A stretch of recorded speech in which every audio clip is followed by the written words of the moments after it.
நான் வந்து செலிபிரிட்டியோ இதுவெல்லாம் ஒண்ணுமே கிடையாது. எனக்கு கார பத்தி தெரிஞ்ச விஷயத்த எனக்கு கார் கிடைக்குது. இப்போ ரோல்ஸ் ராய்ஸ் ஆகட்டும், ம். இந்த மாரி நெறைய கார்கள் எனக்கு கிடைக்குது. அத நான் மக்களிடத்துல கொண்டு போய் சேர்த்துறேன். ம். இன்னைக்கு தமிழ் யூடியூபர்ஸ்லயே வந்து இன்னைக்கு தமிழ்நாடு தமிழ் யூடியூபர்ஸ்ல கார் ரிவ்யூ பண்றதுலயே ம். ஃபாரின் போய் கார் ரிவ்யூ பண்ணது நான் தான். நான் போய் மலேசியால பண்ணுனேன், பேங்காக்ல பண்ணுனேங்க. ம். இப்ப அடுத்து துபாய் போய் பண்றேன். இந்த மாரி ஒவ்வொரு கண்ட்ரியே போய் மக்களுக்கு காமிக்கணும். ம். அந்த கண்ட்ரில இருக்கிற கார காமிக்கணும். ஃபெராரின்னா என்ன? லம்போர்கினின்னா என்ன? என் வாழ்க்கையில இதெல்லாம் நானு வெறும் ஃபோட்டோலயும், யூடியூப்லயும் பார்த்தது. நான் போய் நீங்க அந்த கார்ல உட்காந்து ஓட்டி பார்த்து நீங்க நான் ரிவ்யூ பண்றேன் அப்படிங்கிற பட்சத்துல எனக்கே சந்தோஷமா இருக்கு. ம். இது என்னன்னா, இப்ப இந்த மக்கள் வாங்குறது இல்ல. இப்ப வாங்குற கார்கள் வந்து தனியா நான் ரிவ்யூ போட்டிருக்கேன். புதுசா கார் லான்ச் ஆகுறது வந்து மாருதி, டொயோட்டோ, டாடா இந்த மாரி வண்டியில நான் ரெகுலரா வீடியோ போட்டிருக்கேன்.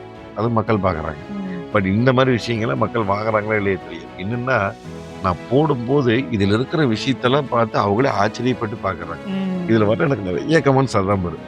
ஆனா என் வாழ்க்கையிலே நான் அந்த வண்டியில வெறும் போட்டால வீடியோல பார்த்ததுன்னா, ம். முதல் முறையா நான் உங்கனால வந்து இவ்ளோ நேரடியா நான் அனுபவிக்க முடிஞ்சது. ம். அது உங்களுடைய இதுல நீங்க சொல்லும்போது ரொம்ப அனுபவிக்க முடிஞ்சது. ரொம்ப சூப்பரா இருக்குது. இத்தன ஆப்ஷன் இருக்குதா இதுல? இவ்ளோ ஸ்பீடு போகுமா? இது இருக்குதா? அது இருக்குதா? அப்படிங்கிற மாரி நெறைய அவங்க மக்களுக்கு வந்து நான் கத்துக்கவும் கொண்டு போய் செய்றாங்க சேர்க்கிறேன். கொஞ்சம் கொஞ்சம். பார்த்துக்கிறாங்க. நெறைய கத்துக்கிறாங்க. ம். இன்னைக்கு வந்து இந்த வண்டியில இவ்ளோ விஷயங்கள் இருக்குதுன்னு அவங்களுக்கு தெரியுது. ம். அதனால நம்ம அந்த மாரி வண்டிகளும் நம்ம ரிவ்யூ பண்ணி காமிக்கிறோம்.